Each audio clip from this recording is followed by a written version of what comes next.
मेरे मन में तकलीफ है कि मुझे आपके बीच बहुत पहले आ जाना चाहिए था, लेकिन मैं क्या करूं। आपने जो जिम्मेदारी देके मुझे भेजा है पार्लियामेंट में, वो पार्लियामेंट का सेशन कल खत्म हुआ और कल सेशन खत्म हुआ। आज आपका भाई चंद्रशेखर आजाद आपके बीच में है। मैं सुबह 4 बजे उठ के चला था कि मुझे आपके बीच में जाना है। मेरा आपका वोट का रिश्ता नहीं है, मेरा आपका खून का रिश्ता है, मेरा आपका विचारों का रिश्ता है, मेरा आपका संघर्ष का रिश्ता है, मेरा आपका दर्द का रिश्ता है।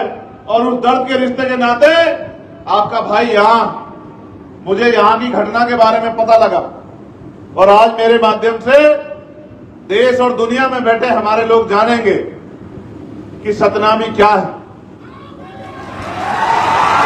ये भी जानेंगे कि यहां जो हुआ वो कैसे हुआ, और ये भी जानेंगे कि आज के बाद जो यहां होगा उसके बाद क्या होगा, ये भी जानेंगे। मेरी बात को आप लोग याद रखें। पहले जानिए दुनिया में रहने वाले लोगों कि बहुत लंबे समय पहले गुरु घासीदास जी ने मन का एक समान, मानव मानव एक समान का नारा देके और टूटे हुए बिगड़े हुए समाज को जोड़ने के लिए इस सतनामी पंथ की नींव रखी थी। और ये एक ऐसा पंथ है जो सिर्फ प्रेम की भाषा समझता है, जो सिर्फ प्रेम करता है, सम्मान करता है, जिनका झंडा भी सफेद रंग का है और सफेद रंग जो निशानी है वो अहिंसा की निशानी है, वो निशानी है भाईचारे की। तो छत्तीसगढ़, पहले मध्य प्रदेश का हिस्सा रहने वाला छत्तीसगढ़, जिसकी पहचान सतनामी समाज से है, वो सतनामी समाज जो अपने दम पे यहां जुर्म जाति अत्याचार के खिलाफ लड़कर और अपनी पहचान के साथ आगे बढ़ रहा है, जिसने देश में दुनिया में अपना झंडा डंडा बुलंद किया, अपना नाम कमाया, इस छत्तीसगढ़ का नाम रोशन किया, यह है सतनामी समाज। और बड़ौदा बाजार में जो हुआ वो एक दिन की घटना नहीं है। बड़ौदा बाजार में जो हुआ वो बार बार जो हमारे जय स्तंभ को, हमारी आस्था को, हमारे सम्मान को जो अपमानित करने का काम किया, हमें पीड़ा देने का काम किया, जिसके बाद हमने ज्ञापन देकर सरकार से मांग की कि इसकी सीबीआई जांच करा दो, क्योंकि ये जय स्तंभ को नोचना, उसको काटना सामान्य घटना नहीं है। इसके पीछे किसी का दिमाग है, कोई षड्यंत्र है, कोई जानबूझ के किसी बड़ी घटना को अंजाम देना चाहता है। ये एक सोची समझी साजिश है। लेकिन महीने भर के समय के बाद भी इतने बड़े समाज की आस्था को अपमानित होने दिया गया और 3-4 लोगों को पकड़ के, जिनको ये भी नहीं पता कि जय स्तंभ क्या होता है, सतनामी समाज क्या है, गुरु घासीदास के विचार क्या है, जो इस प्रदेश के रहने वाले भी नहीं है, उनको गिरफ्तार करके खाना पूर्ति करके जेल भेज दिया जाता है, सिर्फ और सिर्फ हमारी भावना आग करने के लिए। और मैं अपने सतनामी समाज को जानता हूं, वो कभी हिंसा के रास्ते में नहीं जा सकता। मैं जानता हूं कभी हिंसा का रास्ता अख्तियार नहीं करता। अगर वो हिंसा का रास्ता अख्तियार करने वाला समाज होता तो इनकी तरफ आंख उठाने वाला व्यक्ति छत्तीसगढ़ में दिखाई नहीं देता। मैं अपने समाज की ताकत को जानता हूं। लेकिन ये तो संविधान को मानने वाले लोग हैं, ये तो गुरु घासीदास को मानने वाले लोग हैं, ये तो बाबा साहब अम्बेडकर को मानने वाले लोग हैं, ये तो माननीय काशीराम साहब को मानने वाले लोग हैं। ये कभी हिंसा का सहारा नहीं लेते। ये तो जिस दिन इकट्ठा हुए थे अपनी बात को कहने के लिए इकट्ठा हुए थे, लेकिन इनकी भीड़ में जिस असामाजिक तत्वों ने इस घटना को अंजाम दिया, जिन्होंने जानबूझ के उस षड्यंत्र को हवा दी और इस समाज की आस्था को चोट पहुंचाते हुए और इस समाज को बदनाम करने के लिए पूरी दुनिया में जिस तरह का षड्यंत्र किया और जिस तरह की घटना को अंजाम दिया, सरकार ने उसकी तह में जाना सही नहीं समझा और सरकार ने निर्दोष सतनामी लोगों को टारगेट कर करके, जो इस समाज के निकले हुए लोग हैं, जो समाज में फैले हुए कुरीतियों को दूर करने और गुरु घासीदास जी के विचारों को दुनिया में पहुंचाने का काम कर रहे हैं, जानबूझ के टारगेट करके उन्हीं लोगों को जेल भेजने का काम किया। और जेल भी ऐसे नहीं भेजा, दुनिया में रहने वाले लोगों सुनो, जेल भी ऐसे नहीं भेजा, उनकी खाल नोच नोच के, लाठियों से पीट पीट के, उनको जूतों से पीट पीट के, उनको बेइज्जत करके उनके हाथ पैर तोड़ के जेल भेजा। और आज मेरे भाई मेरा परिवार जेलों में सड़ रहा है, ये इस सरकार और सरकार के निकम्मे प्रशासन की देन में। क्या इस प्रशासन को नहीं पता था? इनका एलआईओ का फेलियर है, इनके इंटेलिजेंस का फेलियर है, इनको नहीं पता था। आज तो इनको पता था कितने लोग आएंगे। आज तो जगह जगह बैरिकेडिंग लगा दी, आज तो गांव गांव में अनाउंसमेंट करा दिया कि मुकदमे हो जाएंगे, जेल भेज दे जाओगे। आज तो डराने का काम किया। 1 महीना हमारे लोग आंदोलन करते रहे कि इसकी सीबीआई जांच करा दो, तब तो गहरी नींद में सो रहे थे कि हम नहीं जानते क्या हुआ, क्या हम बच्चे हैं, क्या हम दूध पीते बच्चे हैं। हमें नहीं पता कि किस तरह आंदोलन को कुचला जाता है, किस तरह से जो है आंदोलन को बदनाम किया जाता है, किस तरह अपने गुंडे भीड़ में घुसाकर और सतनामी समाज के निर्दोष युवाओं पे झूठे मुकदमे लगा के क्या करना चाहते हैं, क्या दिखाना चाहते हैं? आपको क्या लगता है कि डर जाएंगे? आपको क्या लगता है छिप जाएंगे? आदमी एक बार पैदा होता है, एक बार मरता है। याद रखना सरकार के लोगों, एक बार के बाद दोबारा नहीं मरता और एक बार के बाद दोबारा पैदा नहीं होता। मैं आपसे भी कहना चाहता हूं, बुज़दिल तो नहीं हो, बहादुर लोग हो। क्या हो गया तुम्हें? किस बात से डर रहे हो? जेल तो क्रांतिकारियों का गहना होती है। और याद करो, यह मुल्क जब आजादी पाया तो कितने लोगों ने शहादत दी, कितने क्रांतिकारियों ने शहादत दी, कितने लोगों ने जेल काटी। किस चीज से डर रहे हो? मैं तुम्हारे सामने खड़ा हूं, चंद्रशेखर आजाद, जिसने दिल्ली की तिहाड़ भी 2 बार काटी और 16 महीने जेल काटी, जिसके शरीर में इतनी हड्डियां नहीं, उतनी लाठियों से उसको पीटा गया, पैरों के नखून खींच दिए गए, दांत तोड़ दिए गए, रीढ़ की हड्डी में गैप कर दिया गया, फिर भी नहीं मरा। क्योंकि संघर्ष करने वाला व्यक्ति मरता नहीं है, संघर्ष करने वाला अमर होता है और उसके जाने के बाद दुनिया उसको याद रखती है। आज हमारे प्रदेश अध्यक्ष राजकुमार जांगड़े जी यहाँ नहीं है। वो बेचारे, पहले उनको एक्सीडेंट हो गया, बड़ी मुश्किल से उसकी जान बची आपकी प्रार्थनाओं से, गुरु घासीदास जी के आशीर्वाद से। फिर उसको दोबारा से चोट लग गई। वो किसी तरह से, उसको पता था कि उसके ऊपर शिकंजा कसा जाएगा। वो निर्दोष व्यक्ति किसी तरह से यहां से चला गया। उसको पकड़ के लेके आया जिस दिन मैंने घोषणा करी कि मैं आने वाला हूं। इनको पता था कि राजकुमार जांगड़े और भीम आर्मी के लोग यहां रहेंगे तो लाखों लोग जुटेंगे और आपको जवाब देना भारी हो जाएगा। अभी मैं जब यहां आया तो मुझे बताया कि उसके पिताजी आए। ये राजकुमार जी के पिताजी हैं। ये सिर्फ राजकुमार के पिताजी नहीं है, ये मेरे भी पिताजी हैं, चंद्रशेखर आजाद के भी, क्योंकि वो हमारा नेता है यहाँ। वो हमारे लिए और आपके लिए 24 घंटे 7 दिन खड़ा रहता है। वो अपनी जान की परवाह नहीं करता। वो मेरा बहादुर सिपाही है। आज इनकी आंखों में आंसू देख के मुझे बड़ी तकलीफ हो रही। मैंने इनसे भी कहा कि क्रांतिकारियों के पिता आंसू नहीं बहाते, ये उनके संघर्ष का भी अपमान होता है। याद करो शहीद आजम भगत सिंह को जब फांसी की सजा हुई थी तो उन्होंने अपने पिता को, उनके पिता ने एक लेटर लिख दिया था अंग्रेजों को कि उनकी सजा माफ कर दी जाए, तो वो अपने पिता से लड़ पड़े थे। उन्होंने अपने पिता से कहा कि आपको कोई अधिकार नहीं है मेरी जंग में कूदने का, मुझे अपमानित करने का। और अंग्रेजों के सामने, जिनके सामने मैं प्राणों की बाजी लगा रहा हूं, उनके आगे झुकने का, गिड़गिड़ाने का आपको कोई अधिकार नहीं है। मेरे संघर्ष को कमजोर मत करो। मैं आपसे भी कह रहा हूं, मैं वचन देके कहता हूं, मेरा वचन अटल है, याद रखना। मैं सरकार से कह रहा हूं, प्रशासन कराओ जेल बड़ी, छत्तीसगढ़ की जेल बड़ी कराओ।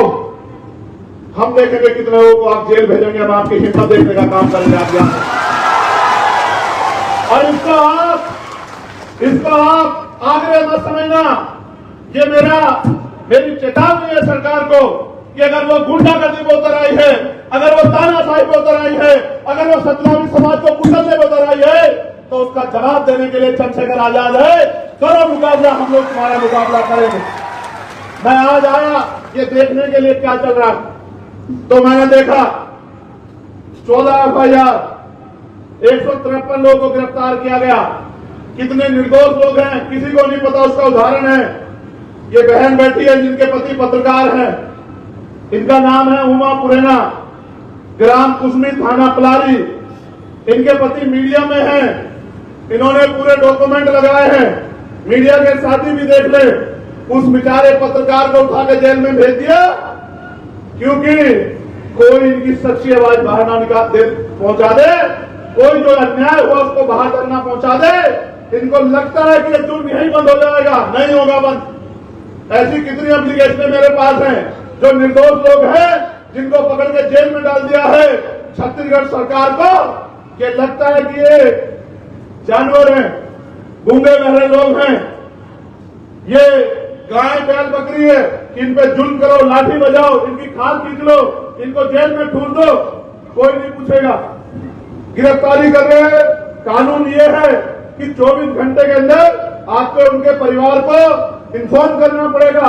जिसके बच्चे को आपने गिरफ्तार किया है, जिस जेल में भेज रहे हो, आपको उनके परिवार को इन्फॉर्म करना पड़ेगा। कुछ नहीं कर रहे हैं।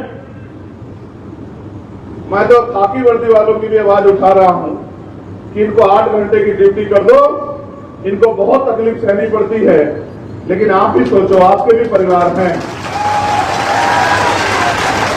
जब आप पीड़ित होंगे तो चंद्रशेखर आजाद आपके साथ खड़ा होगा, खाकी वर्दी वालों मेरे भाइयों, लेकिन जब आप जुल्म करोगे तो ये सत्ता आपको नहीं बचा पाएगी। मेरी बात को याद रखना। सुप्रीम कोर्ट तक खींच के ले चलूंगा, सुप्रीम कोर्ट तक खींच के ले चलूंगा, बताऊंगा किस तरह कानून की धज्जियां उड़ाई जाती है। याद रखना मेरे लोगों, मैं वचन देकर कह रहा हूं, एक अधिकारी को नहीं छोड़ेंगे जिसने संविधान का उल्लंघन किया, कानून का उल्लंघन किया। याद रखना, मरे हुए लोग नहीं है, सड़कों पे नहीं है, पार्लियामेंट में भी है।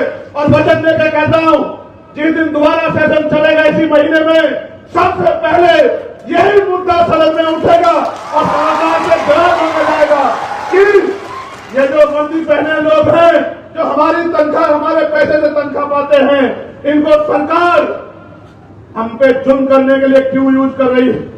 क्या कानून नहीं जानते हो? क्या आपको नहीं पता है कि जिन परिवारों के बच्चों को आपने उठाया इन्फॉर्म करना पड़ेगा? क्या आपको नहीं पता है कि निर्दोषों को जेल नहीं भेज सकते हैं? क्या आपको नहीं पता है कि जानबूझ के इतने बड़े समाज को नहीं कुचल सकते हैं, उनकी भावनाओं को नहीं कुचल सकते हैं? क्या क्या नहीं पता आपको? सब पता है, लेकिन आप सत्ता के आगे कमजोर पड़ गए हो। मैं आपको बल देने के लिए आया हूं कि घबराओ मत पुलिस के साथियों, मैं आपके साथ हूं, ईमानदारी से काम करूं। लेकिन याद रखो, आपके भी परिवार हैं। कल जब अपने बच्चों में जाओगे तो कैसे उनसे आंखें मिलाओगे? जब किसी गरीब के बच्चे को, निर्दोष को पीट पीट के जेल भेजोगे, कैसे आंख मिलाओगे? सोचो, यही प्रदेश होगा। कल आपके बच्चे से कोई गलती हो जाए या ना भी गलती हो और उसके साथ ऐसा जुल्म हो, कैसे बर्दाश्त करोगे? आप भी तो पिता, क्या अपने बच्चों पे होते जुल्म को बर्दाश्त कर पाओगे? खाल खींच रहे हो मेरे लोग। ऐसा लगता है कि उनका कोई वाली वारिस नहीं है, उनका कोई भाई नहीं है, उनका कोई परिवार नहीं है, उनके लिए लड़ने वाला कोई नहीं है। हो सकता है छत्तीसगढ़ के नेता आंख खींच सकते हैं, लेकिन दिल्ली में बैठे हम लोग आंख नहीं खींच सकते। मेरी बात को याद रखना।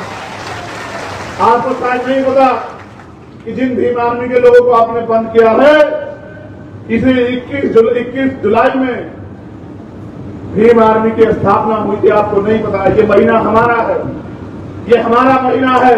पिछले साल इसी महीने में हमने 5 लाख लोग दिल्ली में जुटाए थे, और इस बार भी अगर आप आतंक करोगे तो 10 लाख लोग हम लोग दिल्ली में जुटाएंगे।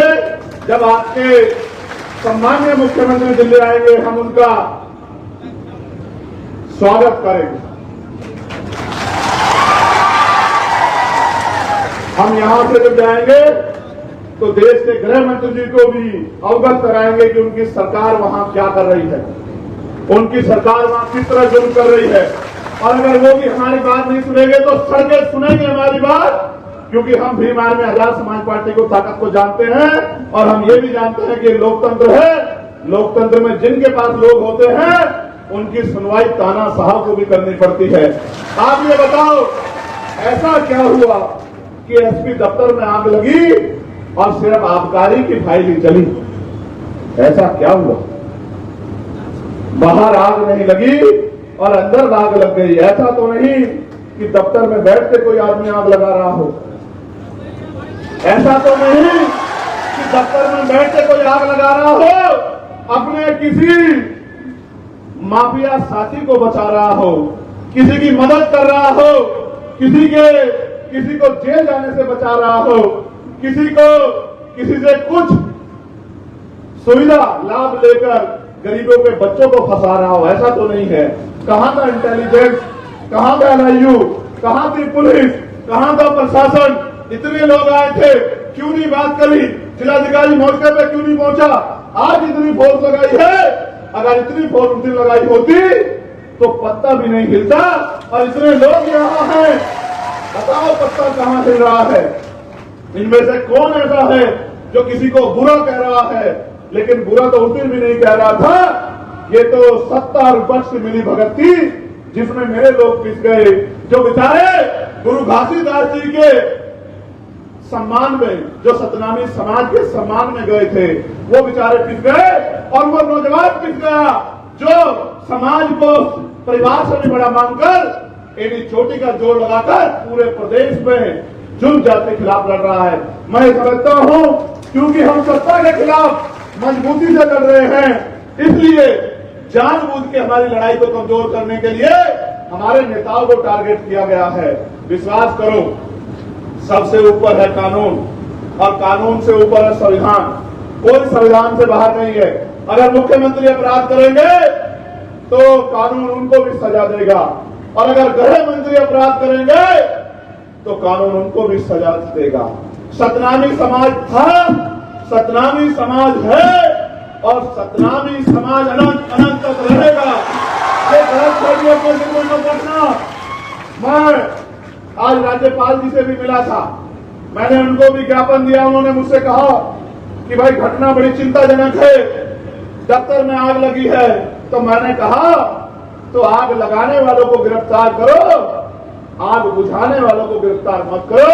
मैं तो आपसे कह रहा हूं, जिसने आग लगाई है आप CBI जांच कराओ इस घटना की, उस पर कड़ी से कड़ी कार्रवाई करो। लेकिन जिन लोगों ने अपने सम्मान आत्मसम्मान की लड़ाई लड़ने के लिए जो वहां गए थे, उन लोगों पर झूठे मुकदमे लगाकर जेल में डालने का या उनको उनकी हिम्मत को तोड़ने का काम मत करो। मैं उनको ज्ञापन दे के आया हूं और मैं फिर आपसे कह रहा हूं कि आपको लगता है हम लोग कमजोर हैं? दोनों हाथ वाले बताओ कि आपको लगता है हम लोग कमजोर हैं? हम चुप इसलिए है, हम ये जुल्म इसलिए सह रहे हैं। मैंने वीडियो ट्वीट की थी, यही सब बहादुर लोग थे, अलग अलग वर्दी वाले लोग जो लातों से पीट रहे थे। वकील है, कितने मेडिकल है आपके पास? कितने लोगों पे 307 लगाई? कितने लोगों को चोट आई? एक आदमी को चोट लगी, 10 आदमी को चोट लगी, 100 लोगों ने चोट मारी कि 307 का मुकदमा दर्ज कर दिया। और आप लोगों ने जो किया, आपकी वीडियो एविडेंस नहीं है क्या कि आप जूतों से पीट रहे, गिरा गिरा के लाठियों से पीट रहे? आपको किसने दिया पीटने का? पुलिस का काम पीटना कब से हो गया? किसने अधिकार दिया? कौन से एक्ट में लिखा के पुलिस पीटेगी? गुंडागर्दी करते, गुंडागर्दी करोगे, जुल्म करोगे, लगता है इनका कोई इनकी आवाज उठाने वाला नहीं है। गलत है, गलत तो गलत कहना सीखो। और संविधान की शपथ लेकर आपने जब ये नौकरी ज्वाइन की थी तो याद करो, किसी नेता के पैसे नहीं मिली नौकरी, आपके संघर्ष से मिली है। और आज इतना जमीन मर गया कि आंखें बंद करके जुल्म कर रहे। याद रखना, यहां जुल्म कर लोगे, लेकिन यहां से ऊपर भी एक अदालत है, उस कुदरत की अदालत जो सब देख रही है। आपके किए हुए कार्य उस कुदरत को दिखते हैं। मैं आपसे नाराज नहीं हूं, इसलिए क्योंकि पुलिस तो सरकार की होती है। मैं तो खुद से नाराज हूं कि हम यहां इतने ताकतवर नहीं है कि आपका ट्रांसफर पोस्टिंग कर सकें। हम यहां इतने ताकतवर नहीं कि आपको सस्पेंड कर सकें। हम यहां इतने ताकतवर नहीं कि आप पर मुकदमा लगा के आपको जेल भेज सकें। हम अभी इतने ताकत नहीं है पॉलिटिकली। लेकिन आपको क्या लगता है, हम तो वहां भी उतने ताकतवर नहीं थे जहां हम ताकतवर बने। आपको क्या लगता है कि हम हमेशा ऐसे रहेंगे? आपको क्या लगता है आपके दिए हुए जख्म हम भूल जाएंगे? नहीं, बिल्कुल नहीं भूलेंगे। हम अपनी पीठ पे पड़ी लाठी को भूल सकते हैं, लेकिन अपने समाज की पीठ पे पड़ी लाठी को कभी नहीं भूल सकते। मेरी बात को आप याद रखना। हम जानते हैं कि हम कमजोर हैं राजनीतिक रूप से। जब आपकी लाठियां हमारे खिलाफ उठती हैं तो नहीं सोचती। आपके आदमी को तो पत्थर लगा भाइयों, हमें तो पूछे रखने में मारा जाता है, हमें तो घोड़ी में बैठने में मारा जाता है। आपको जो पत्थर लगा, आप तो घायल हुए, मैं उसको भी सही नहीं मानता, मगर हमें तो मार के लटकाया जाता है भाई। हमें तो मटकी छूने में मारा जाता है। हम किससे नहीं लड़ते? हम तो अपने मुल्क में जुल्म फैले, करोड़ों की आबादी होने के बाद भी इस देश का दलित, पिछड़ा, आदिवासी और अन्य धार्मिक अल्पसंख्यक जुल्म सह रहे हैं। हमारी मौजूदगी होती है भाई, हमें मारा जाता है, दाढ़ी रखने पे, टोपी पहनने में मारा जाता है, हमें आवाज उठाने में मारा जाता है। हम नहीं लड़ते, हम संविधान पे भरोसा रखते हैं। लड़ने वाले लोग होते तो आपकी हिम्मत नहीं होती, हमारे पंडाल में घुस जाते, आपकी संख्या कम नहीं। लेकिन आप जानते हो, क्योंकि लंबे समय से इनके नेताओं ने इनको ठगाया, तो आप इनको बेसहारा मानते हो। लेकिन अब ये बेसहारा नहीं है, अब इनमें एक मजबूत आवाज है। जो इनका नेता नहीं है, इनका भाई और इनका बेटा है, जो अपने प्राणों के बलिदान लगा देगा, लेकिन इनको कमजोर नहीं बनने देगा। मैं आपसे भी कहता हूं, हाथ जोड़ के कह रहा हूं, इसे मेरी विनती मानो कि इस जुल्म को बंद कर दो, इसमें सबकी भलाई। और जिन निर्दोषों को आपने गिरफ्तार किया है, उनको छोड़ दो बिना शर्त के, इसमें सबकी भलाई। वरना फिर आंदोलन होंगे। और इस बार आंदोलन अगर छत्तीसगढ़ में हुआ तो उसका प्रचार करेगा चंद्रशेखर आजाद गांव-गांव घूमकर। इसका प्रचार करेगा भीम आर्मी का एक पदाधिकारी, आजाद समाज पार्टी का एक पदाधिकारी। क्योंकि लोकतंत्र में आप हमें नहीं रोक सकते हो अपनी आवाज उठाने से। इसलिए मैं आपसे कहना चाहता हूं, जितना जल्दी हो सके किसी को खुश करने के लिए किसी पे जुल्म करना ये न्याय नहीं। न्याय का सिद्धांत तो ये कहता है कि 4 दोषी बच जाएं, लेकिन एक निर्दोष को सजा नहीं होनी चाहिए। लेकिन आप तो पहले से जज बन गए, जूते से मारते हो। हम तो वो हैं, उसका जूता बनाना जानते हैं, हमें जूते से मारते हो। मारो, आपके जूतों के दम भी देखेंगे। ये जूते भी हमारे लोगों द्वारा बनाए गए हैं, चिंता मत करो। उतार लो हमारी खाल उतार लो। हमें जूतों से मारो, हमें लाठियों से मारो, हमारी खाल खींच के जेल में बंद कर दो। हमारे लोगों का भी जमीन मर गया है, जो बाबा साहब अम्बेडकर के संविधान की वजह से समाज को मिले आरक्षण में नौकरी कर रहे हैं। हमारे नेताओं का भी जमीन मर गया है। 10 साल बाद भी हम लोग अपने मुल्क में जुल्म सह रहे हैं, ये हमारा सच। सुनो दुनिया में रहने वाले लोगों, हम इस देश में सुरक्षित नहीं है। मर गया, वो कहती मेरा बेटा शहीद हुआ, उसने दूसरा बेटा भी देश के लिए संघर्ष करे और बलिदान देने की नौबत आए। सतनामी समाज के लोगों, क्या हो गया तुम्हें? तुम वो लोग हो जिन्होंने दुनिया को रखा है। जाओ, जेलों के सामने चले जाओ, जाओ थानों के सामने चले जाओ, हाथ बांध के जाओ, किट करो, हमें गिरफ्तार भेजो जेल। जब आपके समाज को इस सरकार ने, इस प्रशासन ने, पुलिस ने विकलांग निपटाने की तैयारी कर दी, तो तुम अपनी बारी का इंतजार क्यों कर रहे? वैसे भी तो मर ही रहे। अगर मरे तो समाज के लिए लड़ते मरे। क्या हुआ? ये समाज वर्षों वर्षों तक याद रखेगा कि हमारे समाज में कोई बहादुर व्यक्ति पैदा हुआ था। जाओ, ये जो बैठी है, ये हमारी छोटी बहन, ये उमा, मुख्यमंत्री जवाब दो। एक निर्दोष को जेल भेज दिया, इसका 1.5 साल का बच्चा है, किसके भरोसे भेजा एक निर्दोष को जेल? ये कहां से अपने घर को चलाएगी? ये किसके आगे हाथ फैलाएगी?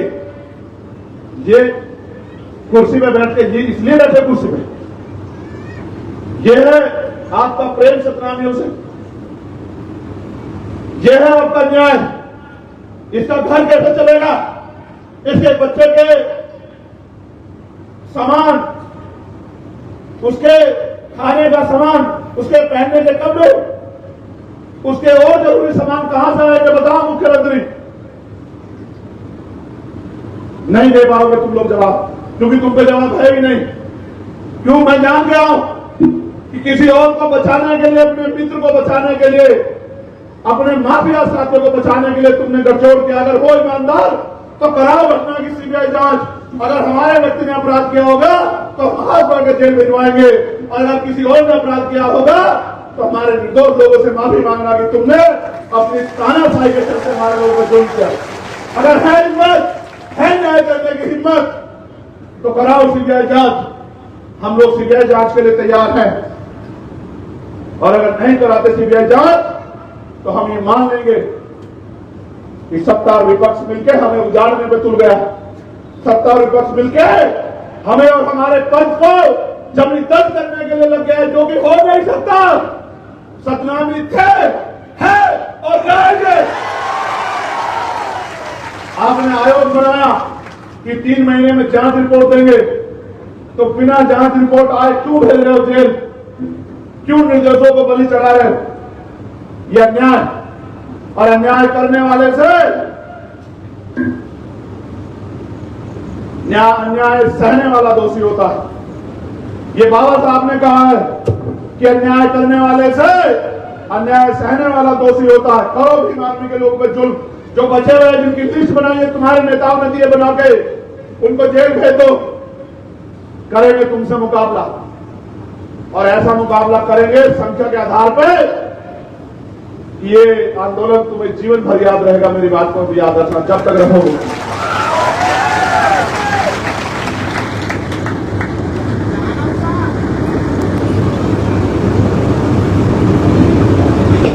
आयोजनकर्ता किशोर नवरंगे को रिमांड के समय जिलाधीश कार्यालय में ले जाकर उग्र रूप में वीडियोग्राफ किया जा रहा था। पुलिस ने उन्हें थाना बलौदा बाजार रिमांड में रखा। जब रिमांड में रखा, उस समय पुलिस द्वारा मारपीट व मानसिक प्रताड़ना में गाली गलौज, गुरु घासीदास बाबा जी का अपमान व सतनामी समाज का अपमान किया जा रहा था। ये स्वीकार नहीं होगा भाई। करोगे तो ये स्वीकार नहीं होगा।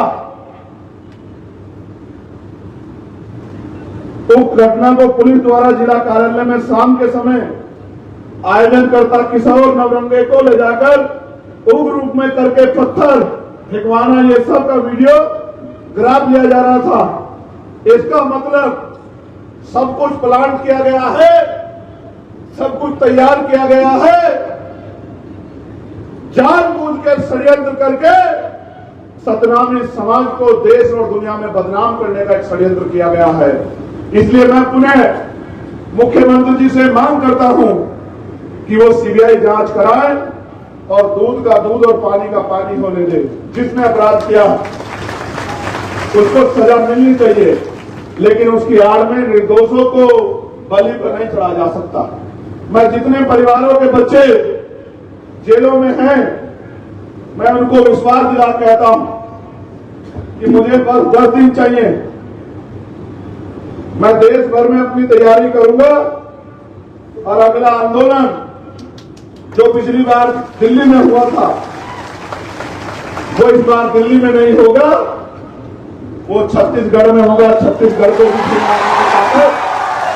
पता लगनी चाहिए, और वो आंदोलन में अनिश्चितकालीन होगा। वो आंदोलन तब तक चलेगा जब तक ये जुल्म खत्म नहीं होगा। आप यहां पहुंचे, किस तरह आपको डराया गया मैं जानता हूं, किस तरह बैरिकेडिंग लगा के नाम पते लिख के आपको कमजोर करने की साजिश रची गई। लेकिन यहीं से अंदाजा लगा लो, प्रशासन और पुलिस के लोगों, इतने डराने के बाद भी अगर मेरी एक आवाज पे इतने हजार लोग यहां इकट्ठे हो सकते हैं, तो जिस दिन मैं खुद यहां आंदोलन को नेतृत्व करने के लिए प्रचार प्रसार करूंगा, उस दिन छत्तीसगढ़ में कितना बड़ा आंदोलन होगा, इस बात को समझो। हम तो जुल्म सहने के आदी हो गए, लेकिन मैं समझता हूं कि हर चीज का अंत होता है, इस जुल्म का भी अंत। सब्सक्राइब करिए हमारा चैनल लोक समाचार और बेल आइकन दबाना ना भूलें, ताकि लेटेस्ट वीडियो सबसे पहले आप तक पहुंचे।